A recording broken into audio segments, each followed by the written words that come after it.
ସମସ୍ତେ କହନ୍ତି ନେଚର ଆଉ ସିଗ୍ନେଚର କେବେ ବଦଳିନି। ନେଚର ବି ବଦଳି ଯାଇପାରିବ, ସିଗ୍ନେଚର ବି ବଦଳି ଯାଇପାରିବ। ହାତରେ ବା ଆଙ୍ଗୁଠିରେ ଯଦି ଆଘାତ ଲାଗିଲା ସିଗ୍ନେଚର ବଦଳିଯିବ, ଯଦି ହୃଦୟରେ ଆଘାତ ଲାଗିଲା ନେଚର ବଦଳିଯିବ। ସେ ବି ତିନି ପ୍ରକାର ନେଚର। ଖରାପ ଲୋକ ଯଦି ଆଘାତ ପାଇବ ଆହୁରି ଅଧିକା ଖରାପ ହେଇଯିବ, ବହୁତ ଖରାପ ହେଇଯିବାର ଚାନ୍ସ ଅଛି, ଆଉ କ୍ଷତି କରିବାର ଚାନ୍ସ ଅଛି। ସେମାନେ ଭୁଲନ୍ତିନି ଅପମାନକୁ। ଭଲ ଲୋକକୁ ଆଘାତ କଲେ ସେ ଚୁପ୍ ହେଇଯିବ,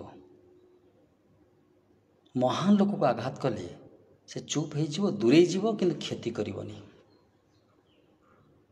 ତେଣୁ ଅପମାନ ଦେଲେ ଜଣକୁ ତା ନେଚର ବଦଳିଯିବ। ଆଉ ଯଦି କେଉଁଠି ଆଘାତ ଲାଗିଲା, ଯେମିତି କହନ୍ତି ହାତରେ, ସିଗ୍ନେଚର ବଦଳିଯିବ। ତେଣୁ ନେଚର ଓ ସିଗ୍ନେଚର ଯେଉଁ ବଦଳେନି କହନ୍ତି, ସେଇଟା ବି ବଦଳି ଯାଇପାରିବ। ସବୁ ସମୟର କଥା।